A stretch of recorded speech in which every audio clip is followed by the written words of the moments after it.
हरे कृष्णा दोस्तों, इस वीडियो में हम जानेंगे अमोघ लीला प्रभु जी के द्वारा कि किस तरह यमराज को पृथ्वी लोक पर जन्म लेना पड़ा, क्या कारण था, किस वजह से उनको ऐसा करना पड़ा। A couple of stories which are common in Mahabharat as well as Ramayan.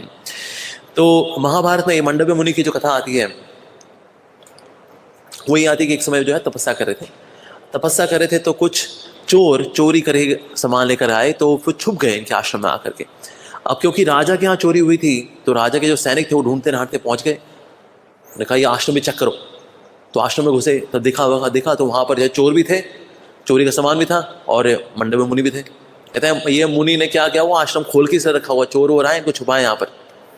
तो इसलिए खजाना जो चोरी हुआ था वो भी ले गए, जो चोर थे उनको भी लेके गए, साथ मंडव्य मुनि को भी ले गए।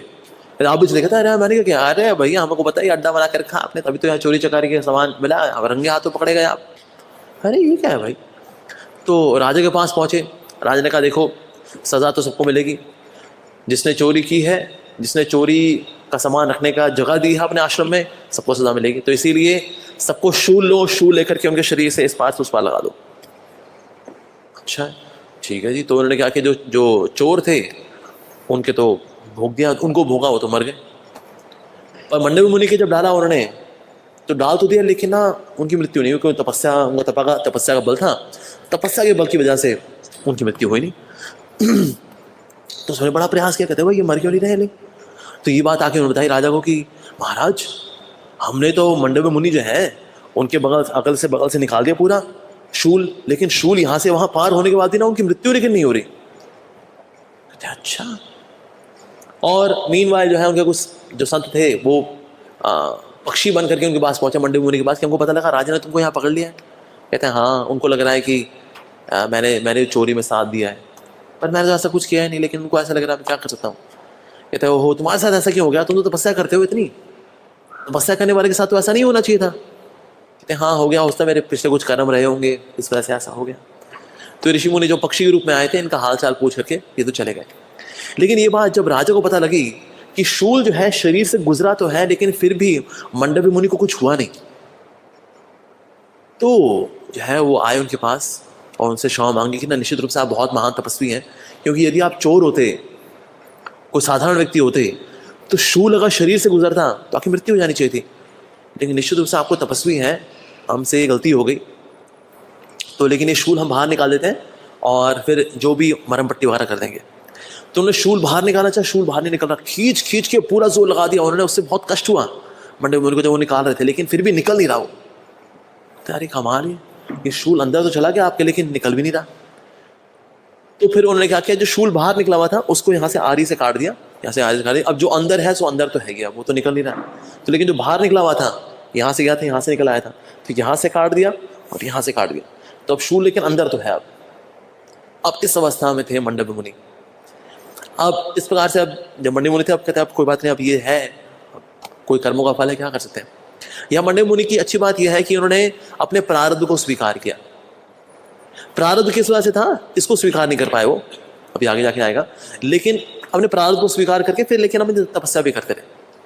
तो इसीलिए होता है इवन कोई तपस्वी भी हो, कोई साधना करने वाला हो, उसके जीवन में अगर वो कष्ट आते हैं, अगर उसको ये मान के चलना चाहिए पिछले जरा मेरे कुछ कर्म होंगे जिनके कर्मों के फल मैं भुगत रहा हूँ, तो इस धैर्य के साथ कि मेरे को प्रारब्ध है उनको मुझे भोगना ही है, ये सोच करके उसको भक्ति में आगे बढ़ जाना चाहिए, बजाय कि सोचे कि हमारे साथ ही होना था, बताओ मेरे साथ ही होना था, ये कोई तरीका होता है, ये तो बदतमीजी है, तो हम कोर्ट केस करेंगे इनके। लेकिन आपकी साधना, अरे साधना गई तेल लेने, क्या हुआ, हमारा हाल क्या हुआ है जी, ये सब नहीं सोचना चाहिए।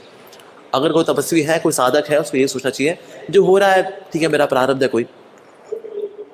तो एक समय ऐसा हुआ, वो यमपुरी की ओर गए। जब यमपुरी की ओर गए तो वहां पर यमराज से मिलना हुआ। तो यमराज से जब वो मिल रहे थे तो यमराज से बातचीत शुरू हुई। उन्होंने कहा देखिए यमराज मेरे साथ ऐसा हुआ कि ये शूल जो है यहाँ से वहाँ निकल गया मेरा, फाइनली निकालते वक्त बड़ा कष्ट हुआ। तो ये मैं ऐसा क्यों बना मेरे साथ। तो यमराज ने कहा वैसे तो देखिए आपका जीवन बहुत अच्छा है, लेकिन हाँ एक समय आप जब बहुत छोटे थे तो अपनी शिशु अवस्था में आपने क्या किया था, एक घास का तिनका लिया था, उससे ना पास में मकोड़ा जा रहा था, मकोड़े को रोकते थे आप, कभी उसी गर्दन पे रखते थे, फिर छोड़ते थे, फिर वो आगे जाता था, फिर गर्दन पे रख दिया करते थे उसके।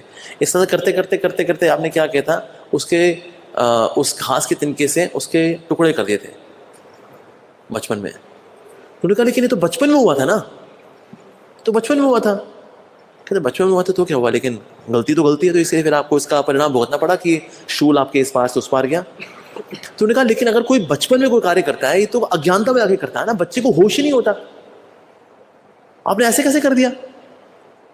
तो मंडव मुनि जो है उस वक्त बहुत क्रोध में आए और उन्होंने यमराज को श्राप दे दिया कि आपने जो कार्य किया है ना, ऐसी गलतियां जो है यमराज जो धर्मराज है उनको ये कार्य नहीं करने चाहिए, इसलिए आपको विदुर के रूप में जो है एक जन्म तक आपको नीचे रहना पड़ेगा पृथ्वी पर। तो इस प्रकार से यमराज की यहाँ डिमोशन हो गई। ठीक है, उसके बाद आर्यमान करके आए थे, उन्होंने फिर वो जगह को संभाला। ऐसा नहीं कि उसके बाद कोई यमराज था ही नहीं, ऐसा नहीं है, लेकिन ये फिर यहाँ पर आ गए and then he became widower. साथ ही उन्होंने ये भी डिक्लेयर किया मंडव मुनि ने कि अब से 14 साल की उम्र से कम का कोई बच्चा अगर कोई भी गलत काम करेगा तो उसको पाप, उसका रिएक्शन नहीं मिलेगा 14 ईयर्स, क्योंकि उससे पहले जो है व्यक्ति को होश ही नहीं होता। कुछ जगह 5 साल लिखा है, कुछ जगह 14 साल लिखा हुआ है क्या। तो आज मैं महाभारत मेरे पास उसमें 14 ईयर्स लिखा हुआ है, तो हम 14 ईयर्स बोल रहे हैं। तो जिनको 5 साल मानना है 5 साल माने इनको। तो दोस्तों ये कथा आप लोगों को कैसी लगी मंडव्य मुनि की? अगर पसंद आई हो तो चैनल सब्सक्राइब करें और वीडियो को शेयर करें। हरे कृष्णा।